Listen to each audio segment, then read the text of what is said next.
तो और भाई लोग, स्वागत है आप सभी का।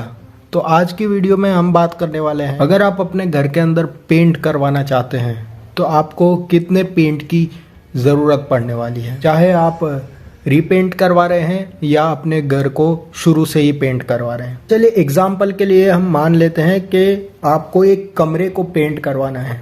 तो एक कमरे को पेंट करवाने के लिए आपको कितने लीटर पेंट की ज़रूरत पड़ने वाली है। यदि आपको पता चल जाता है कि आपको एक कमरे के अंदर कितना पेंट चाहिए तो आप आसानी से अपने पूरे घर का पेंट का एस्टीमेट निकाल सकते हैं। तो सबसे पहले एग्जाम्पल के लिए लिया है हमने एक कमरा जिसकी लेंथ है 12 फीट, जिसकी चौड़ाई है 10 फीट और जिसकी ऊंचाई है 10 फीट। तो मेनली जो कमरे में होती है वो 4 दीवारें होती है और ऊपर की तरफ छत होता है, नीचे की तरफ आपका जो फ्लोर होता है। तो यहाँ पे हमें 4 दीवारों को और छत को पेंट करना है, फ्लोर को हम पेंट नहीं करने वाले। तो सबसे पहले हम घर की लंबाई को ऊंचाई से गुणा कर देंगे, जो कि हमारे पास आएगा 120, यानी कि आपके एक दीवार का नाप आ गया 120 स्क्वायर फीट। और वैसे ही उसके सामने भी सेम नाप की दीवार होगी 120 स्क्वायर फीट की, यानी कि 2 दीवारों का नाप हो गया 240 स्क्वायर फीट। वही हम बात कर लेते हैं चौड़ाई वाली दीवारों की। जो 2 चौड़ाई वाली दीवारें होंगी वो है 10 फीट की। तो एक दीवार का नाप हो जाएगा 10 फीट, यानी कि उसकी चौड़ाई और 10 फीट ऊंचाई, इन दोनों से इसका गुणा कर देंगे तो हमको मिल जाएगा 100 स्क्वायर फीट, जो कि हमारी 2 दीवारें होने वाली है। तो इस तरीके से इसका निकल के आ जाएगा 200 स्क्वायर फीट। यहाँ पे हमारी जो 4 दीवारें हैं उनका 440 स्क्वायर फीट निकल के आ गया है। अब हमें सिर्फ छत का निकालना है। तो अगर हम छत की बात करें तो हमें सिंपली जो हमारे कमरे की लंबाई है उसे गुना कर देना है हमारे कमरे की चौड़ाई से। तो जब आप कमरे की लंबाई को चौड़ाई से गुना करते हैं तो आपके पास आ जाता है 120 स्क्वायर फीट और हमारा छत एक ही होता है। तो जो टोटल हमारे कमरे का एरिया है 4 दीवारें और एक छत को मिला के, वो आ जाता है हमारा 560 स्क्वायर फीट।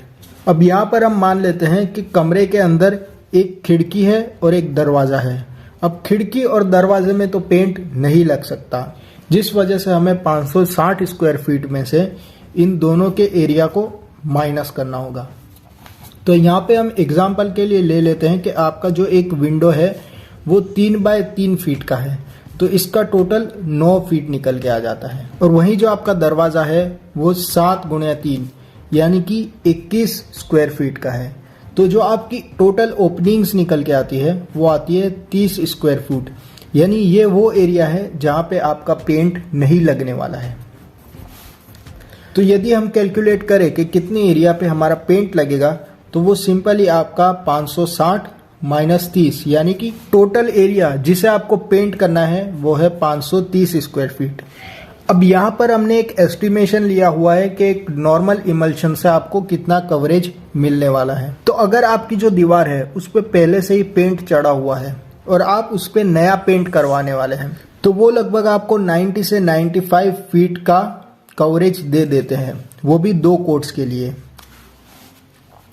वहीं अगर आपकी दीवार के ऊपर कोई भी कलर नहीं लगा हुआ है तो उसका आपको कवरेज 55 से 60 फीट मिलेगा 2 कोट्स के लिए। तो जब आप सिंपली इस एरिया को भाग कर देंगे इमल्शन के कवरेज एरिया से तो आपको पेंट की क्वांटिटी मिल जाएगी कि आपको इस कमरे को पेंट करने के लिए कितना इमल्शन लगने वाला है। अगर आप कमरे को दोबारा पेंट करवा रहे हैं तो आपकी जो रिक्वायरमेंट रहेगी वो रहेगी 5.9 लीटर्स की। और वहीं अगर आप अपने कमरे को शुरुआत से पेंट करवा रहे हैं, यानी कि आपके कमरे में पहले कोई भी पेंट नहीं लगा हुआ, तो आपको रिक्वायरमेंट रहेगी 9.6 लीटर्स की। हालांकि दोस्तों ये जो पेंट की वैल्यूज निकल के आई है वो एक अप्रोक्स वैल्यू है और भी काफ़ी सारे फैक्टर्स होते हैं जो कि डिटरमाइन करते हैं कि आपका कितना पेंट लगने वाला है। जैसे कि जो आपका पेंटर है उसकी स्किल्स हो गई, जैसे कि आप कौन सी कंपनी का और कौन सी क्वालिटी का पेंट यूज कर रहे हैं, उसके ऊपर भी ये काफी निर्भर करता है कि आपका कितना पेंट जो है वो एक कमरे के लिए यूज होने वाला है। तो दोस्तों यही था एक आसान तरीका जिससे आप आसानी से कैलकुलेट कर सकते हैं कि आपकी कितनी पेंट की रिक्वायरमेंट है एक कमरे को पेंट करने के लिए। तो दोस्तों आज के लिए बस इतना ही। मैं मिलता हूँ आपको अगली वीडियो में, तब तक के लिए थैंक्स फॉर वॉचिंग।